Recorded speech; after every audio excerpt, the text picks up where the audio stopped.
In this episode, I would like to show how I show show you guys how I normally farm bloodstone chunks, and or what has actually worked for me, the best way to farm them or having the highest success rate.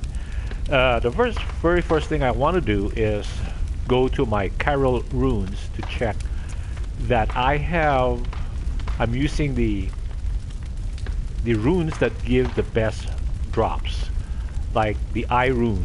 It helps improve your chances of more items from fallen enemies. So I usually reset them by re-clicking on them. So hopefully this will reset them, or reset the whole game. And I find that sometimes this helps. So now I have both Carol runes, what do you call this, equipped. Hopefully my chances are increased. Then I normally go to the Hypogean Gaol. In the Hypogean Gaol, that is where the guys with a sack take you the first time you encounter them, and they kill you and they bring you to that gaol. Well, later in the game, those guys with the sacks are actually replaced by 5 bold, or I will call them elder werewolves. And so those 5 guys have the best chance of dropping something. I have farmed these guys like literally hundreds of times, and they have allowed, the side benefit is that they also allowed me to build up experience that I think I must have leveled like 50 levels just farming these guys. And so anyway, here's the start. So we'll start at Yahargul Chapel, and then they will lead to the Hypogean Gaol, because later in the game the lamp in Hypogean Gaol doesn't work anymore. Okay, let's see what this run brings.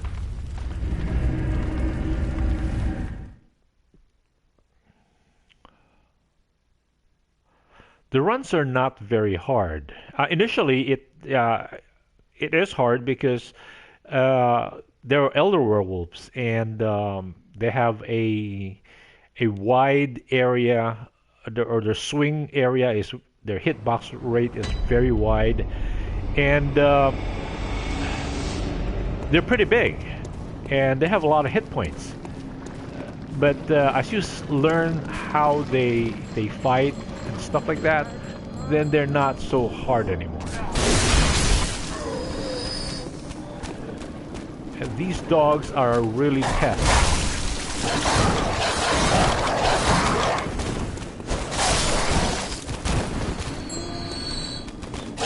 Ouch.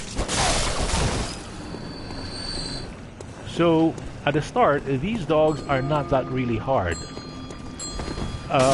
The problem is that as you farm them more, they seem to become faster, and therefore they can actually hit you.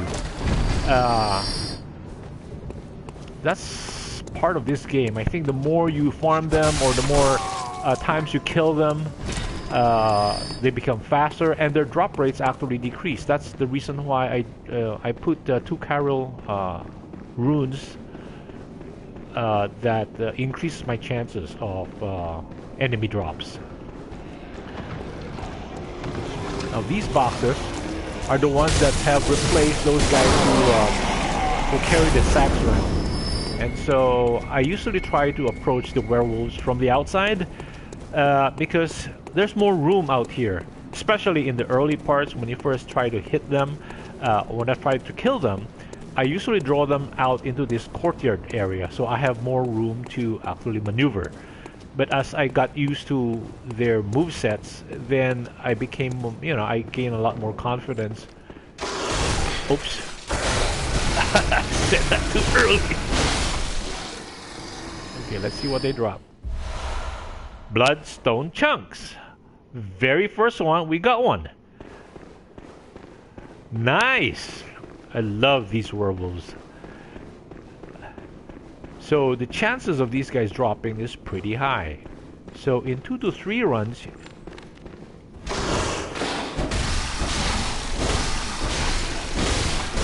so that was the very first one. Oh, and if they don't drop the chunks, they drop the twin blood. So it's always something. They drop something good all the time. And in this run, well, we already got our Bloodstone chunks. So there are 3 more wolves, and let's just finish this run and see what else they drop, and hopefully maybe do something else. Those boxes with the skeletons in them, they're actually very sensitive to fire, and so those bright areas that you saw, those are actually fire, and you can actually lead them to it. And they do a lot of damage to those box skulls. I call them box skulls.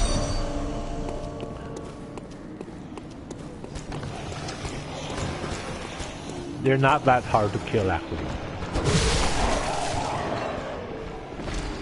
So this gives us a short transport to the other 3. So once you actually run through this entire area, all of these become available to you. You can just use them, and you jump out as soon as you see the roof, the shingle roof. And then there are these dogs. So they are become, you see.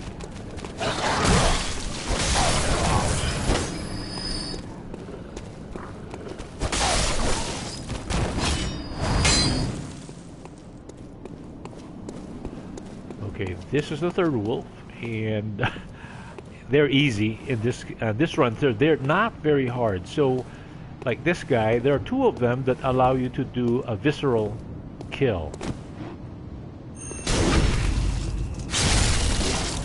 So this run is really nice in that regard. 2 of them actually, you can actually walk up to them and do the visceral hit, and so that's 2 out of 5, and very little risk, and the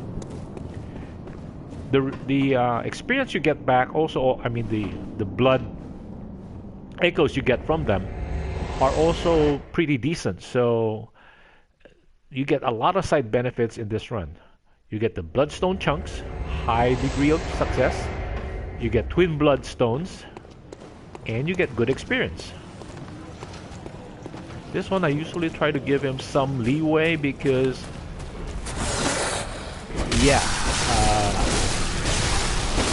I don't approach him immediately because then he'll corner me in that narrow area, and I don't want to fight him either. And our twin Bloodstone,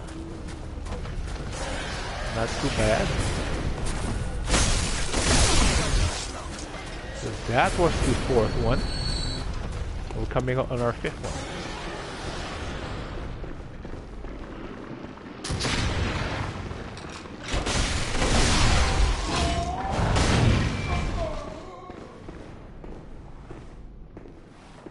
Okay, so this is the 2nd easy kill. Another visceral damage, so you can actually hit him. Almost free kill.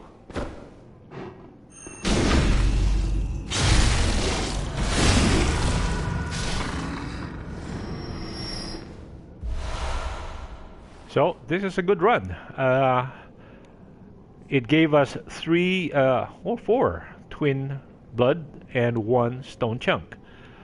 And well, that's the way I do this, and I have a very high level of success in this run, and I've done it literally hundreds of times. So, and if you guys find this very helpful, please do a like, press that like button, and if possible, do a subscribe also. I would really appreciate it, and hopefully I can continue more episodes that would be helpful for everyone out there. And thank you for watching this.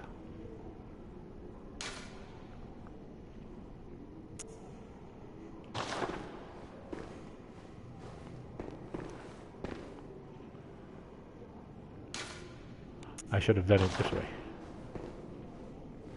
Sorry about that. Goodbye and thank you.